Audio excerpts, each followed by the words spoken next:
You're listening to the Betoota Advocate's weekly news wrap on Desert Rock FM 96.5. Welcome back to the weekly Betoota Bulletin for the best articles, news stories, updates, opinion columns, and left-wing bias that has been published on the Betoota Advocate this week. My name's Clancy Overall. I'm joined by Wendall, Hussey, and Errol Parker. And Reece Walsh is not as beautiful as he used to be. No, those beautiful blue eyes, or particularly one of them, is now all swollen up and you can't see into them. But that's rugby league for you. You can't have three boys in rugby league. I'll tell you what is rugby league is that it's probably their best player, and because he couldn't fly home, they made him get the bus. I mean, that is just... surely there's someone on staff they could have flown down to Penrith and been like, look, here is a brand new fucking Land Cruiser from Thrifty. You are going to drive Reece back to fucking Capalaba. Get like a strapper coach. He should have just posted on like Jameson Town or Penrith buy, swap and sell and just said, anyone going to Brisbane in the next couple of days will pay petty money cash. And he would have just got a lift or easy. They could have asked the pilot to just fly at like 5,000 feet. Just crop dust the whole way up. So, I think they got him like a band bus, right? Yeah, one of those mini buses. Yeah. It's not like he wasn't on a There's Murray's. toilets on it and Yeah, shit. he wasn't on a Murray's bus and then waiting at Central in Sydney for an hour or two to get on a Greyhound up to Brisbane, I don't think. Sitting next to a schizophrenic who's just gotten out from Long Bay. No, like they're not the buses that you and I used to take into Brisbane all those years ago, Clancy, where you had to bring your own plastic bag to poo in and the bus driver would open the door for you and you'd chuck it out. And they pull up at the Miles Road train and you have no option but to buy a melted packet of Tim Tams because that's just how it comes on the shelf in Western Queensland. Melted. That's not an allusion to the shit in the bag, is it? No, but it goes in the same way it comes out. Anyway, what is happening in Betoota? Well, we normally wrap up the biggest stories, the ones that get the most engagement. Yeah. We're actually going to skip what will probably be the biggest story of the week this week because it was just a picture of Sydney Sweeney. Not really a story, is it? No, there's not a lot to talk about there, but you could say it's racking up the likes, eh? Yeah. That was not the biggest story, but one of the biggest things on the Betoota Advocate this week. We'll move on to some political news, and the headline's actually a quote from Kevin Rudd, which says, "If I lacked intelligence, would I be able to fluently say..."唐纳德，特朗普将有望与他的啦啦队长鲁珀特、默多克一起死在监狱里。 Yes, quite the return of serve from Kevin Rudd, Australia's ambassador to the United States of America. This came after the former president of the United States, Donald Trump, called the former Prime Minister of Australia a nasty little man who wasn't the brightest bulb.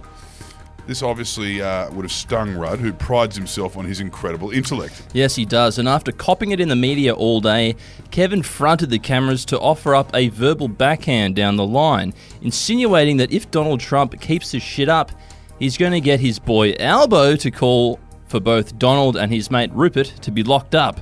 Then continuing saying, quote, "I was the first Western leader who was bilingual in simplified Chinese. I was the only Western leader to sail from the storm of the global financial crisis that America caused without going into a recession.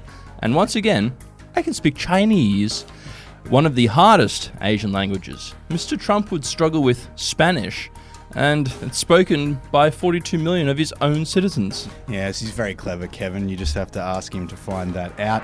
Moving on to a story that comes from the entertainment industry, and a documentary about Western Australians has continued to break box office records. This week has been a real boost to anyone out there who is passionate about the art of documentary.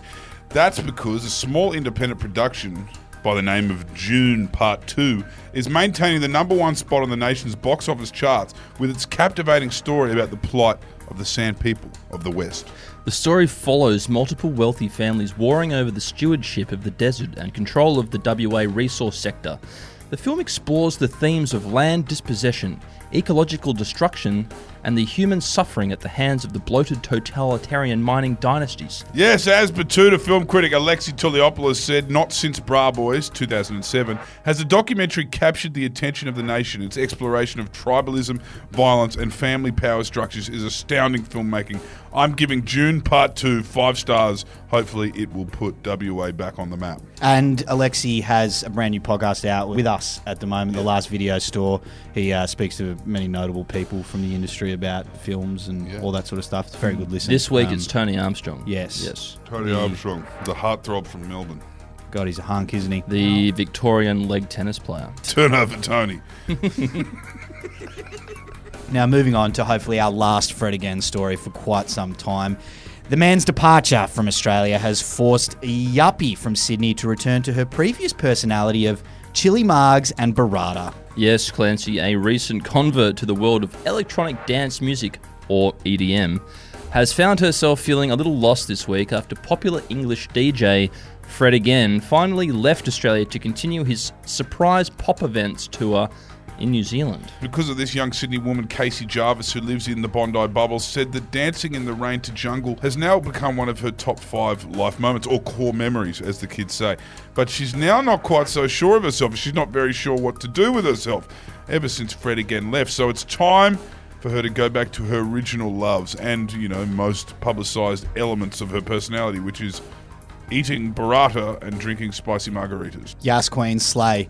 I believe Fred Again, the grungy DJ, is doing like this super secret pop-up rave event at Eden Park. Should be pretty like underground and hectic. So for any of our New Zealand listeners, I recommend you get around getting to that. Now, I think I know that venue. The Wallabies haven't won this. It's pretty secret, man. Yeah, it's a graveyard. That's how hectic it is. Now, finishing up with a story, and the headline reads like this. It's just how it is. Most politically incorrect person you know, also the most dependable in a crisis. New research has confirmed that the one friend that says the most offensive things you've ever heard is also the one that is most likely to help you out when the going gets tough. The results showed that a person's indifference to political correctness is usually a key indicator of their willingness to answer the phone when someone needs help. Yes, as the lead researcher of this study said, this isn't to say PC people aren't helpful in a crisis.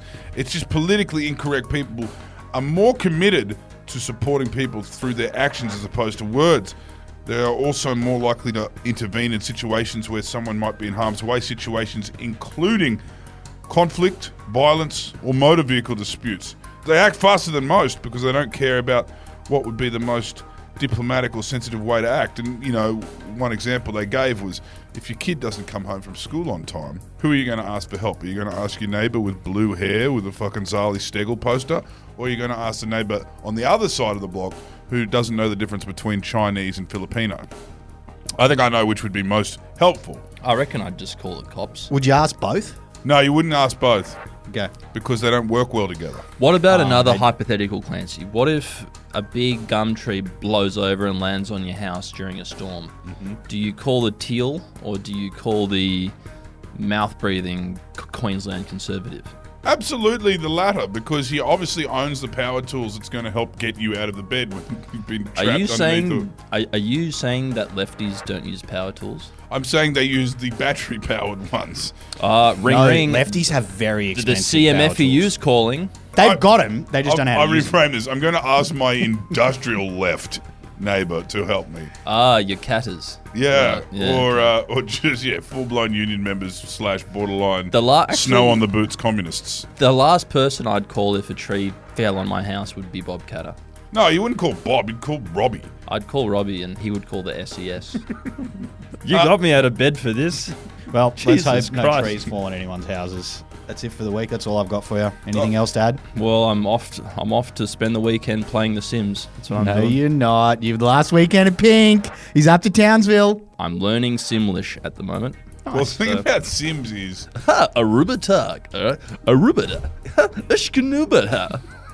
Maribanaba. Errol needs... Sound like Kevin Rudd. Arubana. Errol needs to spend more time around NPCs, because I can tell you one thing. After 3 months of Pink concerts, there's one thing that Pink fans are not, and that is NPCs. They're all independent, strong women. What does that make me? Well, that makes you a voyeur. And an ally, I guess. Well, that kind of explains why every security guard has wanted to look in my backpack when I've been going into these things. So what? I'm just a rock star. What are you going to do? Oh, yeah, I know exactly what you're going to do. You're going to test me for fertilizer, aren't you? Of course. Again. Rightio, thanks for listening to the Betoota Advocate Weekly Bulletin. We hope you enjoyed the news update. Hooroo. Goodbye. Ciao.